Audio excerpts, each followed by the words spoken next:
El primer foro, diálogo abierto con los sectores productivos, las cámaras empresariales, 2 horas y media dialogando con la presencia del senador Ricardo Monreal, presidente de la Junta de Coordinación Política.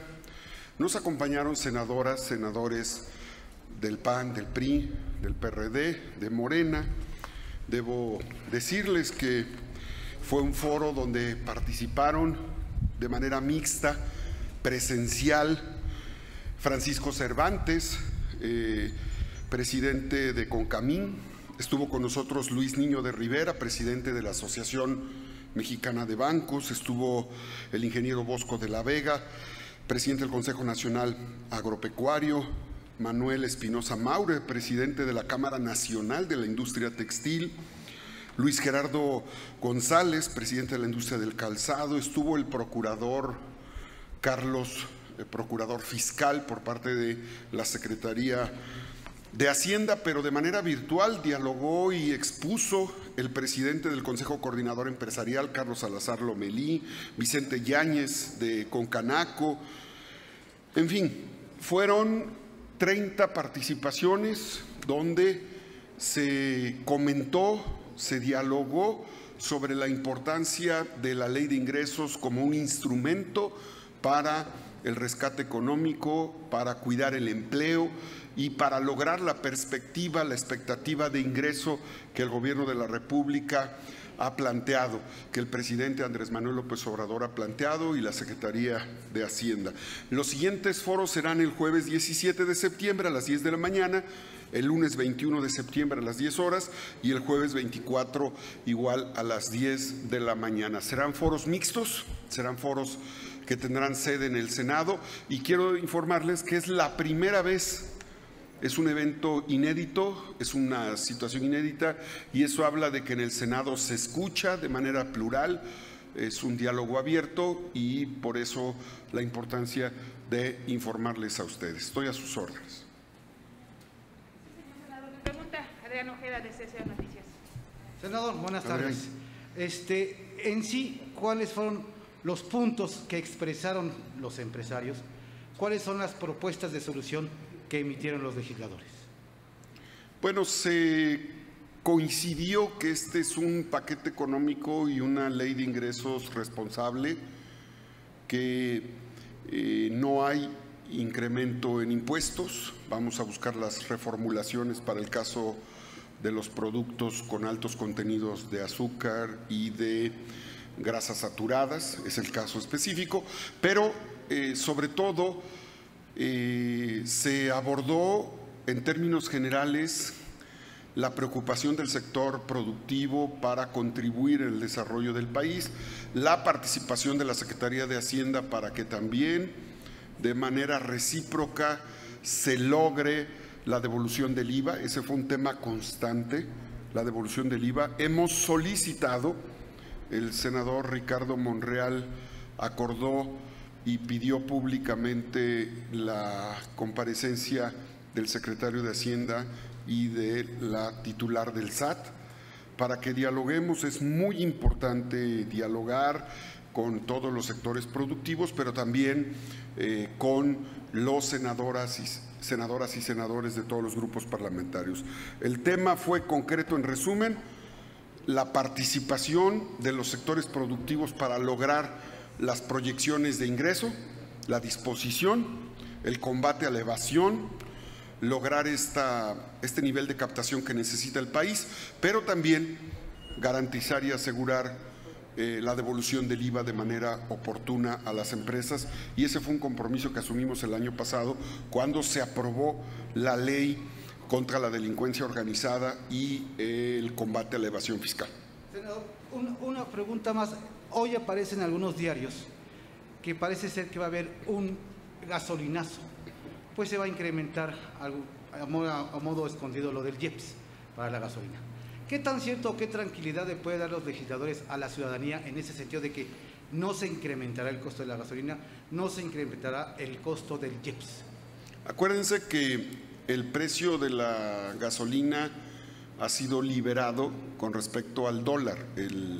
No hay un control hacendario en materia de los precios de gasolina. El precio de la gasolina se rige por la ley de la oferta y la demanda y está sustentada en el tipo de cambio. El tipo de cambio en México, según el criterio de política económica, se va a mantener entre 21 y 22 pesos el dólar. Esto habla de la fortaleza del peso mexicano, que igual que el yen japonés y que el euro han sido las tres monedas internacionales que mayor fortaleza han presentado, y eso se debe a la disciplina en el ejercicio del gasto de los gobiernos y al proceso muy racional del manejo de la deuda que nuestra nación ha tenido. Sí, pero ¿habrá incremento o no incremento? ¿Qué espera la sociedad? No hay porque el propio presidente de la República ha manifestado que mantendrá una política de austeridad y no hay gasolinazos, porque hoy el gobierno no le genera sorpresas a la población, todos los días informa, no tiene por qué haber, salvo que hubiera una situación inédita en el tipo de cambio y salvo que hubiera una situación inédita que solo se vivió por el COVID en el precio del barril. El precio del barril a nivel internacional hoy está estable entre 39, 40, 41 dólares el barril, la mezcla mexicana, y eso le da estabilidad a las proyecciones y le da certeza al precio de la gasolina. Alex, qué gusto. ¿Cómo está, senador?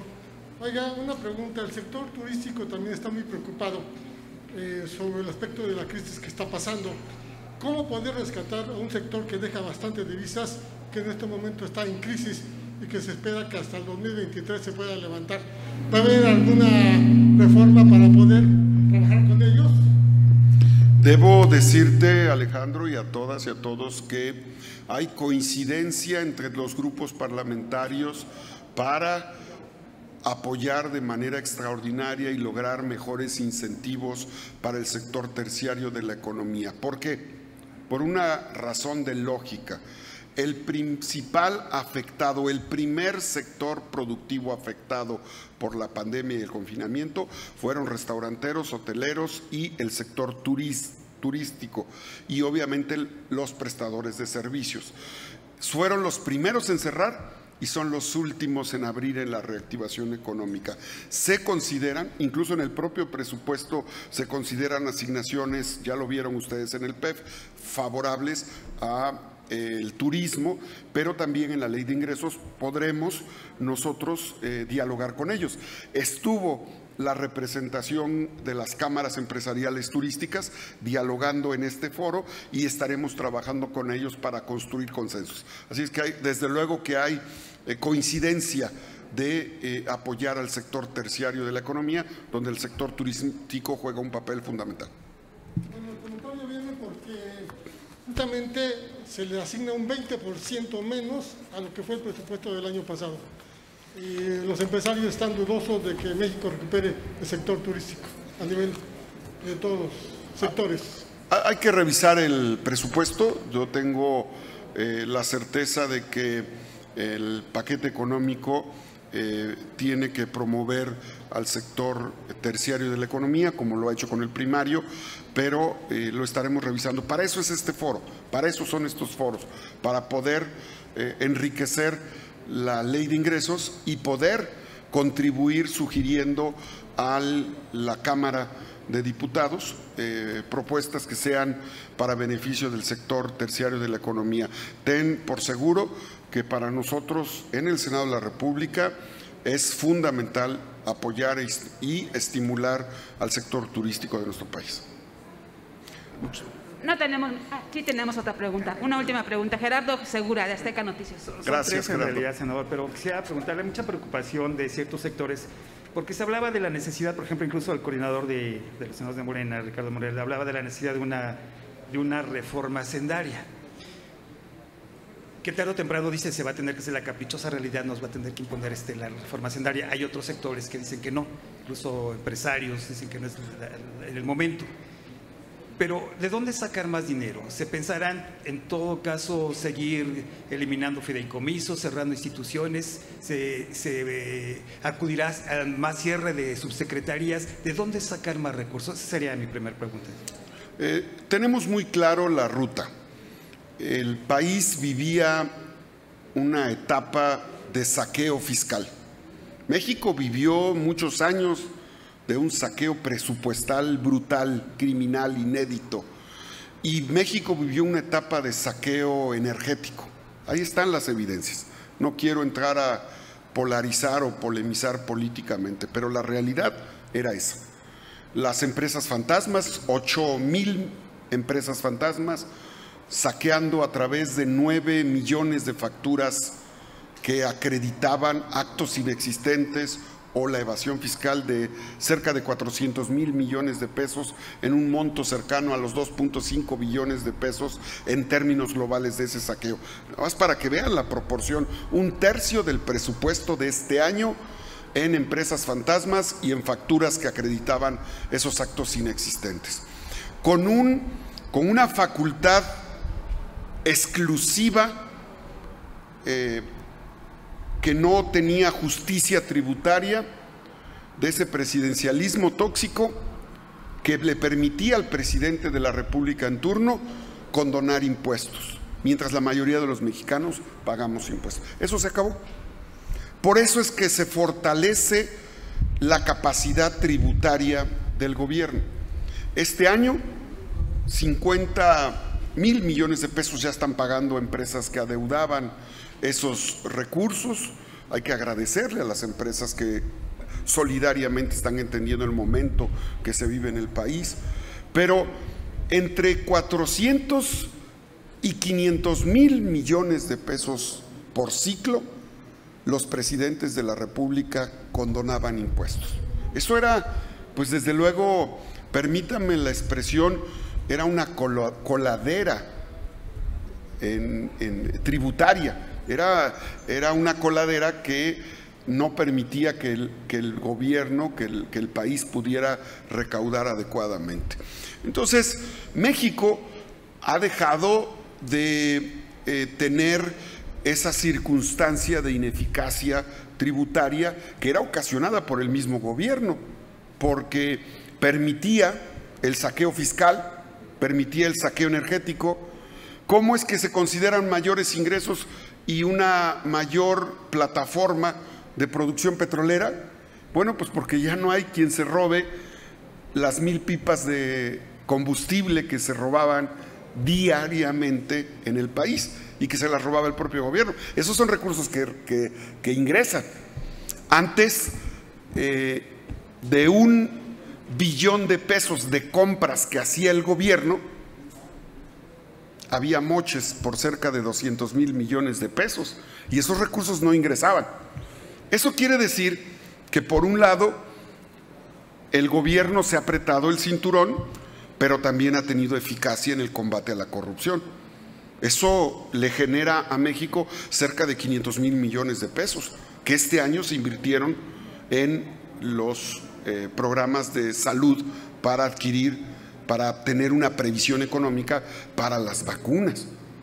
Así es que 6.1 billones de pesos que se asignaron en el presupuesto del 2019 para el 2020, hoy se están ejerciendo con mayor transparencia, con una congruencia y una responsabilidad en el ejercicio del gasto, y eso nos va a permitir que para el 2021 el paquete económico, que considera 6.3 billones de pesos en ingresos, se administren con mayor racionalidad y con mayor equilibrio y disciplina en el ejercicio del gasto. Eso es lo que...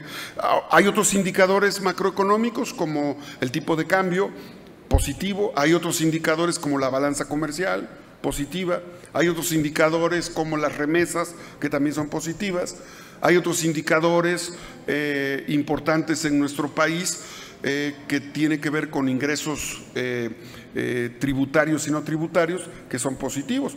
Frente al reto económico que tenemos, lo importante es que el gobierno actúe con responsabilidad, y este paquete es un paquete responsable, indudablemente. Oye, hay quienes también, otras voces que reclaman el que se están haciendo obras que en el futuro prácticamente no se van a llevar a cabo, como la refinería, que se está invirtiendo mucho en Pemex, que ya está quebrada, que se invierte en Santa Lucía, en el aeropuerto, cuando son obras inviables, y recomiendan que mejor se ponga la atención en la inversión privada, obviamente también respaldada y por la confianza que puede dar la inversión pública.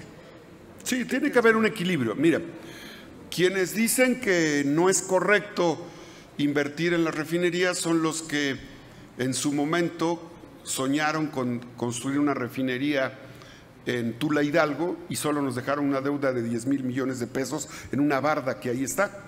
Hoy sí es una realidad. Dos Bocas, todos los lunes el presidente en la rueda de prensa nos pasa el video del avance de la obra de Dos Bocas. Nos pasan el reporte del avance de las 6 refinerías que se están rehabilitando y modernizando. Nos pasan el avance del tren transísmico. Tenemos a disposición de la población el avance del Tren Maya y del aeropuerto de Santa Lucía. Todas esas inversiones generan actividad económica, ahí participan particulares, ahí participan privados. Lo que ya no sucede es la corrupción y la complicidad y el saqueo y los moches que antes había y que probablemente algunos políticos extrañan. Eso es lo que ya no hay, pero lo que sí hay es inversión, lo que sí hay es desarrollo. Nosotros apostamos, por ejemplo, para recuperar la soberanía energética. Nosotros en Morena le apostamos y no eludimos nuestra responsabilidad a las energías limpias. Pero como hace Japón, como hace China, como hace Alemania, como hace Rusia, como hace Estados Unidos, hay que fortalecer la industria fósil para que esta industria fósil, que no solo genera en las refinerías gasolina, porque hay quienes creen que solo se produce en las refinerías gasolina, desconocen o por intereses políticos no aceptan que más de 2.500 subproductos de la petroquímica básica y secundaria se importan hoy porque las refinerías no las producen para la industria alimenticia. Para la industria alimenticia se importa de Estados Unidos y de otros países sustancias que deberíamos estar produciendo en México y que no tiene que ver con las gasolinas. Para la industria médica, para la industria farmacéutica, hoy se importan sustancias que son bases para la producción de medicamentos y fármacos que estamos importando a costos enormes. Y para la producción, por ejemplo, de la industria solar, de la industria eólica, de la industria eléctrica, el 70% de los componentes, por ejemplo, de un auto son componentes fósiles. Entonces, no es el camino desmantelar a la industria petrolera. Tampoco estamos nosotros pensando que la industria petrolera es la única alternativa. El grupo parlamentario de Morena ya presentó por mi conducto esta iniciativa de litio. El litio será lo que ha sido Pemex en los últimos 50 años. El litio va a ser lo que hizo Pemex en los próximos 50 años para la migración hacia las energías renovables. Es que estamos haciendo lo correcto. Claro que hay intereses que quieren que sigamos importando gasolina cuando somos un productor importante de petróleo. Yo estoy de acuerdo en que vayamos a las energías renovables, a las energías limpias, pero no estoy de acuerdo en que sigamos importando gasolina cuando aquí la podemos producir. Una última cuestión, si usted me lo permite, gracias a su gentileza. Ayer platicaba con el senador Julio Menchaca, presidente de la Comisión de Justicia, y bueno, él habla de la necesidad ya de reglamentar la cuestión del uso de la marihuana para todos, uso lúdico, medicinal, incluso industrial, por supuesto. Dice que el reglamentar esto podría ser un detonante también importante para la economía en estos momentos de crisis. Puede ser muy, muy importante por el pago de impuestos y por todos los beneficios que puede dar a la industria el uso del cáñamo. ¿Qué opinión le merece esta cuestión? Totalmente de acuerdo. Hay que quitarle la parte de prejuicio. La industria del cáñamo no tiene que ver nada con la industria lúdica. La industria de la medicina Hay familias enteras, hay miles de personas que hoy tienen problemas crónico-degenerativas, están en fase terminal y está demostrado que el uso medicinal de la cannabis es una opción para niños, por ejemplo, o para adultos mayores que viven etapas muy complejas en materia de salud. Y también está demostrado que el combate al narcotráfico y al crimen organizado puede detenerse en la medida en la que se pueda regular su uso lúdico. Así es que el uso lúdico, el uso medicinal fundamentalmente y el uso industrial será un importante detonador para nuestra economía. Para ello, ya el gobierno de la República ha implementado en este ciclo escolar materias como el civismo, materias como la prevención y la información para combatir las adicciones, porque fíjate, lo que no sabemos es que en México mueren más personas por la adicción al azúcar que por la adicción a sustancias tóxicas. 500,000 personas en México mueren por la adicción al azúcar en nuestro país y por las enfermedades correlacionadas con el azúcar. Eso no se dice, así es que es importante informar a la población. Que podamos contar con una vacuna, digo, con el paquete presupuestal como está, que haya recursos para así acceder a las vacunas. Bueno, tú ya me estás metiendo en temas que no soy todólogo y me van a llamar la atención mis compañeros de las comisiones de salud, pero México está haciendo lo correcto en materia de salud, están buscando, todos los días escucho la mañanera y nos informamos, es nuestra obligación.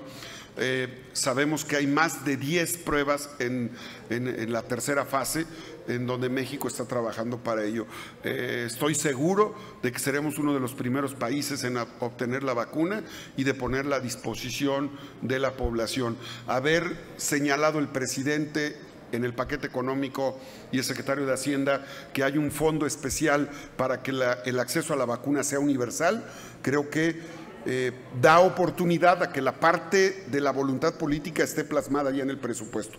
Lo otro está en manos de los científicos y de los laboratorios, y eso no es responsabilidad de la voluntad política. Pero digo, hay los recursos para en todo caso que surgiera tener acceso a la vacuna. Claro, están asignados recursos, incluso de la parte de economía que hubo de este año, el presidente de la República habló de que cerca de 500,000 millones de pesos de las economías de este año se han ocupado no solo para la vacuna, sino para todo lo que implica tener los hospitales, desarrollar modelos para tener todos los equipos que se requieren para el tema del COVID.